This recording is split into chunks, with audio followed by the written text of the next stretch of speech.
আসিয়া নামের সেই শিশুটির মর্মান্তিক মৃত্যুতে প্রধান উপদেষ্টার শোক, দোষীদের দ্রুত বিচারের নির্দেশ।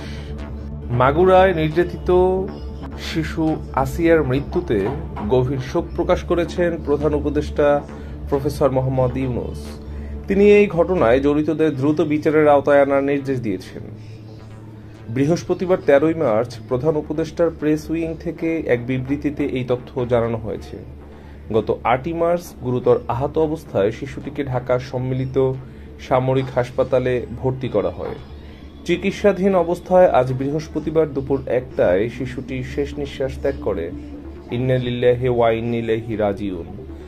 বাংলাদেশ সেনাবাহিনীর ভেরিফাইড ফেসবুক পেজে প্রকাশিত এক বিবৃতিতে জানানো হয়েছে, শিশুটিকে বাঁচানোর জন্য সিএমএইচ এর বিশেষজ্ঞ চিকিৎসকরা সর্বোচ্চ চেষ্টা করেছেন।